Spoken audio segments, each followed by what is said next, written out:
Assalamu alaikum dear students, welcome back to our YouTube channel NPS Official. I hope you all are fine and doing well in your homes.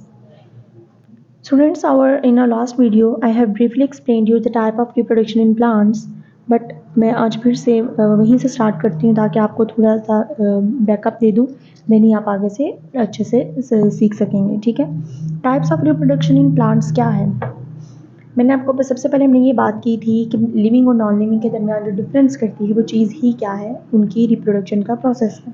लेकिन living organisms होते हैं, humans, animal, plants, क्या करते हैं, हमने हर किसी ने एक ना एक दिन तो डेथ हो जानी है। ठीक है, आज कल परसों महीनों बाद सालों बाद, ठीक है, हर एक की डेथ का टाइम क्या है कि इंश्योर है हमारा टाइम कि हमने इतने टाइम के बाद हमारी डेथ हो जानी है। ठीक है, अल्लाह ताला ने ये पता रखा हो। ठीक है, लेकिन क्या होता है कि जो हमारी जनरेशन हम मर जाते हैं, लेकिन ये दुनिया तो वैसी की वैसी है। ठीक है, ऐसा क्यों होता है, क्योंकि हम रिप्रोडक्शन का प्रोसेस करते हैं, हमारी जनरेशन होती हैं वो आगे कंटिन्यू रहती हैं। ठीक है, हम खुद चले जाएं इस दुनिया से चाहे, लेकिन हमारी जनरेशन इधर मौजूद होती हैं, फिर नेक्स्ट उनकी जनरेशन आती हैं। इस सारे प्रोसेस को कहते हैं रिप्रोडक्शन, यानी विरासत हमारी बढ़ती रहती है, बाप दादा, ठीक है, फिर आपके फादर भी, नेक्स्ट आप, इस तरह। ठीक है, आपकी जनरेशन क्या रहती है, कंटिन्यू रहती है। अब नेक्स्ट आ जाए, the main difference between living and non-living thing is ability of reproduction. The lifespan of the living things is limited. Sooner or later they die. ठीक है, हर किसी की ज़िंदगी का जो टाइम है वो मुतय्यन है, किसने इतने टाइम के बाद इसकी डेथ हो जानी है। और ठीक है, however the life continues on the earth. How? The living things have a characteristic, they produce a new organisms of their kind so that the generation continues. Living organisms के पास ये क्या है, एबिलिटी मौजूद है कि वो अपनी तरह के एक ऑर्गेनिज्म प्रोड्यूस करते हैं। ठीक है, जिनकी वजह से उनकी जनरेशन आगे कंटिन्यू रहती है। So students, now turn the page and we will study the two types of the reproduction, asexual reproduction and sexual reproduction. So students, जैसा मैंने आपको चैप्टर के बिल्कुल स्टार्ट में बताया कि फ्लावर्स का काम, फ्रेगरेंस, ब्यूटी, ठीक है, ये सब कुछ नहीं है इतना। ठीक है, ये सब कुछ है, लेकिन इसकी परसेंटेज रेशो इतनी नहीं है जितनी उसकी रिप्रोडक्शन की है। तो वो पोलिनेशन का प्रोसेस करता है, वो रिप्रोडक्शन करता है। ठीक है, जितना वो ज़रूरी है।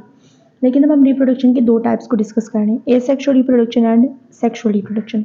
First of all we will start asexual reproduction. उसमें क्या होगा, उसमें फ्लावर के अलावा जो प्लांट के बॉडी पार्ट्स हमने पीछे पढ़े थे वो कहीं ना कहीं पार्टिसिपेट करेंगे, यानी फ्लावर के अलावा जो प्लांट के पार्ट्स हैं वो रिप्रोडक्शन में इन्वॉल्व होंगे। तो जब वो रिप्रोडक्शन करेंगे तो वो रिप्रोडक्शन क्या कहलाएगी, एसेक्सुअल रिप्रोडक्शन, यानी इसमें फ्लावर का कोई रोल नहीं होगा, प्लांट के दूसरे बॉडी पार्ट्स इसमें अपना काम करेंगे। So let's start. In asexual reproduction, only one plant produces a new plant. Flowers do not take part in this type of reproduction. आपने इसको अंडरलाइन कर लें चाहे इस बात को कि फ्लावर्स जो होते हैं वो asexual reproduction में पार्टिसिपेट नहीं करते हैं। The other parts of the plant, for example roots, stem, leaves, give rise to the new plant. कौन से पार्ट्स इन्वॉल्व होते हैं, फ्लावर्स तो इसमें इन्वॉल्व नहीं होते, तो कौन से होते हैं, root, stem and leaves. The plants produced from these parts have a great similarity with their parent plant. Stem cutting, layering, bulb, tuber, etc. are the ways of asexual reproduction. Asexual reproduction के बहुत सारे तरीके हैं। ठीक है, asexual means जो artificially हम करवा रहे होंगे। ठीक है, अब हम आते हैं जी फर्स्ट प्रोसेस के ऊपर, और वो प्रोसेस कौन सा है हमारे पास, लेयरिंग। सबसे पहले हम स्टार्ट क्या कर रहे हैं, लेयरिंग। ठीक है, इसमें क्या होगा, often some branches of shrubs become buried in the soil. कुछ श्रब्स की ना ऐसे होते हैं कि उनकी थोड़ी बहुत शाखें जो होती हैं ना, छोटी छोटी सी, वो ना सॉइल के अंदर रह जाती हैं, मिट्टी के अंदर। ठीक है, और उनको हम वो एक लेयर बना लेते हैं। ठीक है, जिस काला layer, a layer produces new roots, और फिर उसके ऊपर क्या होते हैं, शूट्स, उस श्रब्स के ऊपर न्यू शूट्स प्रोड्यूस हो जाते हैं। When we cut and separated from the plant, जब हम उन रूट्स को कट करके सेपरेट कर देते हैं उस प्लांट से, तो वो डेवलप हो जाता है इनटू न्यू प्लांट ऑटोमेटिकली। ठीक है, this process is called layering. Layering is also done artificially. Breeding of lemon, jasmine, lychee is done by the layering. मैंने आपको पहले भी बताया, एसेक्सुअल रिप्रोडक्शन जो है ये भी नेचुरली तौर पे भी होती है, और हम इसको आर्टिफिशियली भी करवा सकते हैं, यानी हम खुद भी लेयरिंग का प्रोसेस करवा सकते हैं। ठीक है, आप इसमें देखें लेयरिंग की उन्होंने डायग्राम बनाई है, ये देखें, ये कुछ श्रब्स नीचे रह गई है ना, अब यहाँ पे क्या होंगे, यहाँ पे रूट्स प्रोड्यूस हो जाएंगे। और ठीक है, और जब हम इसको सेपरेट कट कर देंगे प्लांट से, तो ये क्या कर देंगे, खुद ही एक न्यू प्लांट में ग्रो कर जाएंगे। ठीक है, अब नेक्स्ट आ जाते हैं bulb. Observe N onion and a garlic. आप क्या लें, एक अनियन लें और गार्लिक लें, जैसे उन्होंने यहाँ पे दिया भी हुआ है। आप उसकी एक वेयर इज योर स्टेम, उनकी स्टेम कहाँ पे होती है? ये short stem is located at the base, ठीक है। उनकी बेस के ऊपर क्या होती है? उनकी शॉर्ट सी स्टेम मौजूद होती है, ठीक है। The other part of the bulb consist of a thick flash leaves, उसके ऊपर क्या होते हैं? थिक फ्लैश लीव्स होते हैं। At the start of the suitable season root develops from the stem, जब सीज़न स्टार्ट होता है, ठीक है, जब उनकी ग्रोथ वाला सीज़न होता है, ठीक है, तो वो क्या करते हैं? स्टेम से डेवलप होना स्टार्ट कर देते हैं। When we cut the base with the roots and bury it in the soil, और फिर हम जब उसको बड़ी कर देते हैं सॉइल में, it develops into new plant. तब हम उसे इसकी बेस से अलग कर देंगे और उसको बड़ी करेंगे सॉइल में, यानी उसको बोएंगे, जैसे बीज बोते हैं मिट्टी के अंदर, इसी तरह इनको भी जब बोएंगे तो क्या होगा? It develops into a new plant, वो न्यू प्लांट में डेवलप हो जाएगी, ठीक है। It has eyes on it, उसके ऊपर आँखें, जिसको हम आप ना थोड़ा सा उसको ना ऐसे ऊपर थोड़ी सी शेप बनी होती है ऐसे करके, जिसको आप कहते हो मामा ये देखिए आँखों वाला आलू है या आँखों वाली कोई प्याज, या इस तरह आप कहते हो, ठीक है।